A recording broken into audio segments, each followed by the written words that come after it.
Hey everyone, welcome back to Learn with me here. Today we are diving into Kafka Connect, the backbone of real-time data streaming and integration. Whether you're new to it or looking to level up, stick around because we have got some great insights coming your way. Let's get started. Before diving in, let's first understand what Kafka Connect is. Kafka Connect is a framework designed to streamline data movement between external systems and Apache Kafka without the need to write custom code. It enables seamless integration with sources like databases, file systems, cloud storage, and more. In simple terms, it acts as an automated data pipeline, making data transfer efficient and scalable. Let's understand this with an example. Imagine you're using a biometric scanner to mark your check-in and check-out status. Each time an employee checks in or checks out, the fingerprint scanner stores the event in a database. Kafka Connect pushes this data into a dashboard where managers can see who is currently in the office, who checked out recently, who forgot to check out. Right? So, as we are clear with what Kafka Connect is, let's look into how it works in real time. All right, I already have the Ubuntu open, and for the Kafka Connect demo, I'll be using the Kafka 3.9.0 because the JDBC connector which we will be using is not yet compatible with the latest version 4.0.0. All right. So I have the Kafka cluster up and running. For the people who are watching this video directly, I would highly recommend to go back and watch my previous video where I have demonstrated how to spin up a Kafka cluster. Okay. So before we proceed, let me download the JDBC connector and the dependencies. Okay, let me go ahead and download the JDBC connector. Right, let us click on download, go to the downloads and copy the link. And let's navigate to the location where we would need this. It would be inside libs. Why libs? Because I have all my jars here. Okay, this is by default. And let me download it here. Okay, it's been downloaded. Let me unzip it. Yeah, here it is. And yeah, it has been unzipped. Now let us remove the zipped file because we will not need it anymore. Alright, let me just copy this path because we will need it while we configure our distributor.properties. Okay, let me go back and open our config for distributor.properties.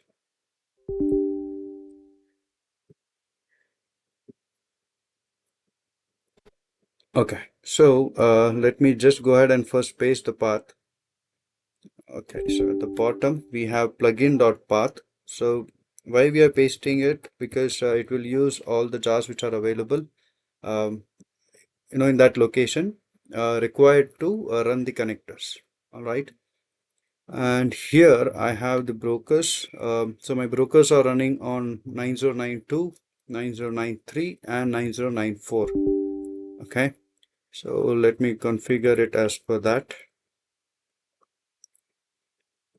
So 9, 2, and 3, and 4. All right, got it. Let me save this and we are good to go. Now let me use the command. Let me close this and go to commands. So this is my GitHub page. You can find this link in the description. Okay.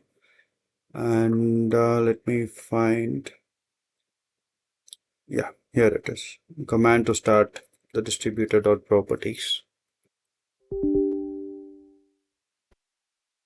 All right, so it is loading all the plugins, okay, from the location. which we have configured, and let us wait for it to start. So while it is starting up, meanwhile we'll be using a Kafka UI provided by Provectus. Okay, so let us go ahead and download the jar file from there.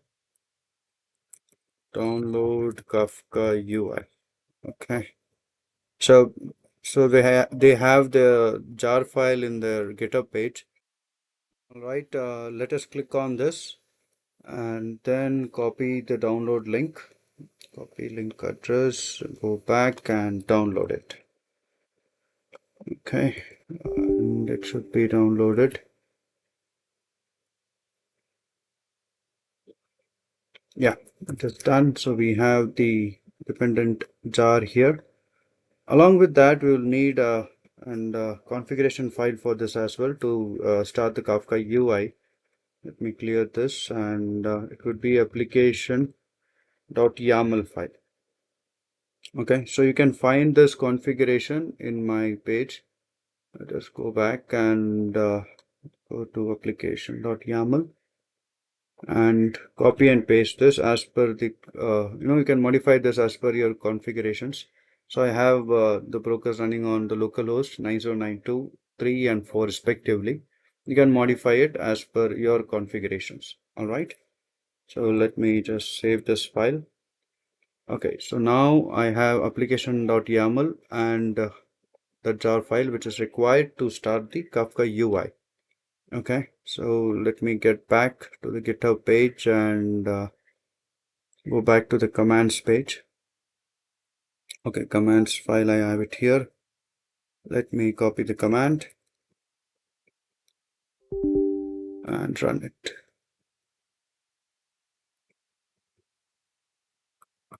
Okay, so it's like I will have to take this up and then start it. Okay, so the Kafka UI is starting up. Let us wait for it. And we see our connector Kafka Connect is up, the distributed. Okay, and let us wait and try both. Okay, seems like there's a process already running on 8080. Then let me run it on a different port.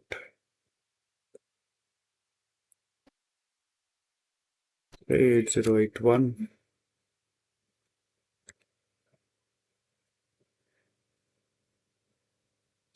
Okay, it is starting up. Let us be patient here. All right, it has started up. Let us close this and look for our Kafka UI. Okay, so this would be the home page once you launch the Kafka UI. So here you can find your cluster. If you have multiple cluster, it will be listed here. Okay, and as I have only one local cluster, I have the brokers, 3 brokers running, and the active controllers is set to 2, which has been indicated. Okay, and then we don't have any topics except the the topics created by the Kafka Connect. Okay, we don't have any active consumers, and Kafka Connect, we don't have any connectors running as of now. All right, so let us go ahead and create our first Kafka connector. But before that, we would need a table to consume the data from, right? So I have a sample table file, an employee table. Let us go ahead and create it. We copy this and paste it here and then run it. Okay, let us see.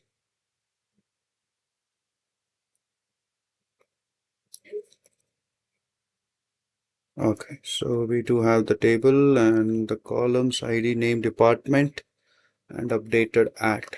Okay, so this is our table.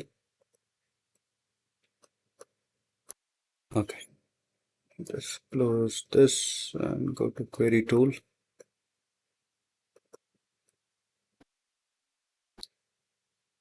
Okay, let us, all right, this is done. Let us insert some data.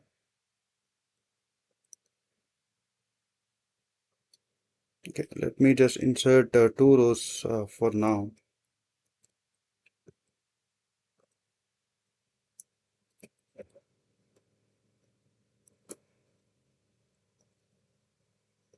Okay, let us see. Let us view our data.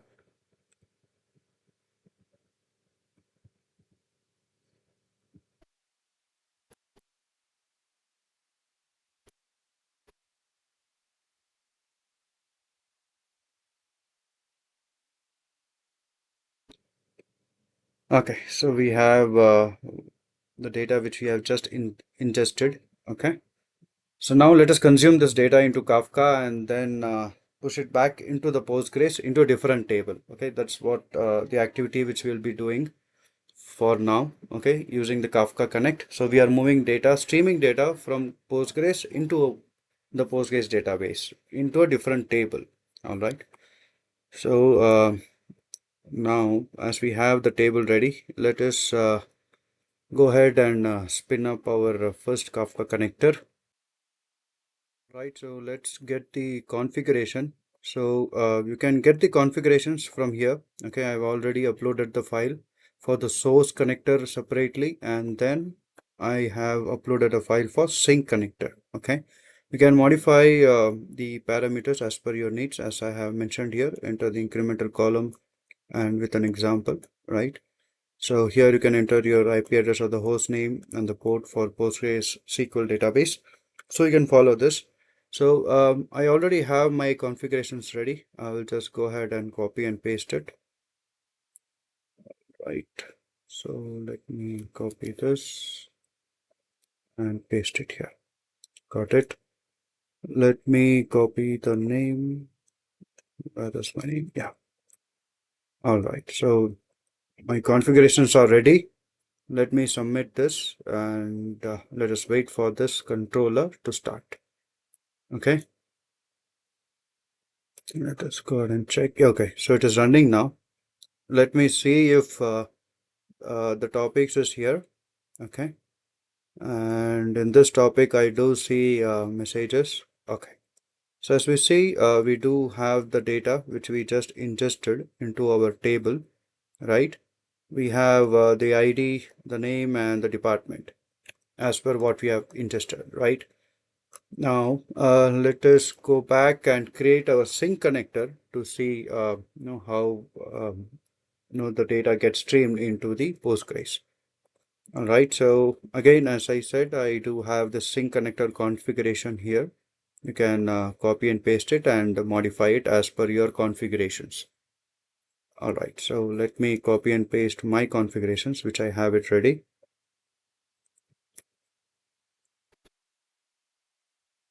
Right. Pasted it and let me copy and paste.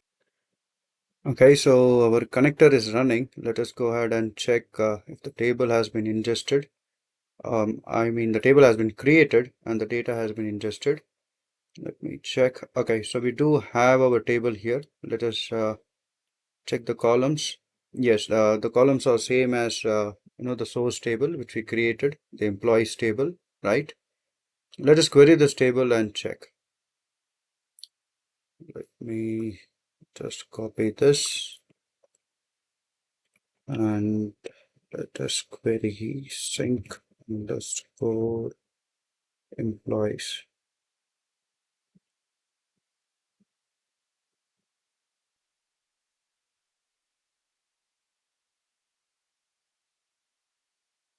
Does not exist. What was our table name? Employee. Okay.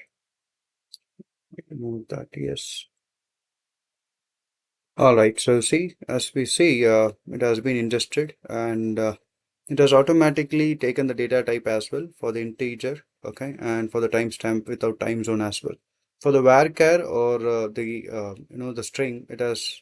So while we ingest the data from the Kafka, it automatically puts in as text. Okay. If we have to define in specific data type, then it is recommended to create the table, okay, in before. So before running the Kafka sync sync connect. All right. So once that is enabled, it will automatically sync in the data.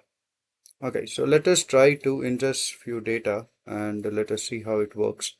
Okay, now let me go back and then go back to sample table. Okay, let me copy this and we have, let me ingest all this data. Right, it has been ingested and now let us see if it has, okay, we do see we have 10 rows now. Okay, so this should be ingested in the sync table. Let us query the table. All right, so as we see, we have all the data which has been ingested into the employees table. Okay, this has been processed by Kafka and then it has been ingested inside the sync employee table, which has been created automatically by Kafka Connect. Okay, so how it has been created automatically, I'll show you the configuration for that. So we have auto.create true, right? So if there's a change in the definition, we have also enabled auto.evolve is set to true. Okay. So field.whitelist, it just means that we want all, we are including values from all these columns, right? And tasks.max is nothing but we are running a single line, okay, a stream of data, not parallelly. So we will be processing a single stream of pipeline. Okay, and table.name.format. So as I said, this is the target table name. So the connector.class is for the JDBC sync connector. Okay, and then we have our connection.url and value.converter. We have set it to JSON. Okay, so hence we have the payload. So as we see, and we can go ahead and view the data.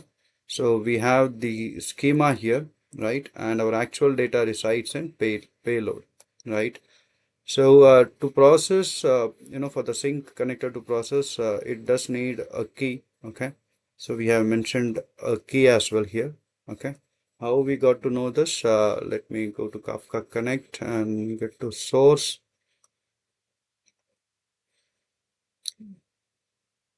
Right. We have here we have mentioned incrementing column as ID. So whatever the data comes in, okay, it will look into the keep on tracking the ID column, okay, for the new changes. Okay, and we have also set here the task dot max to 1. So again it will be single line, not in parallel.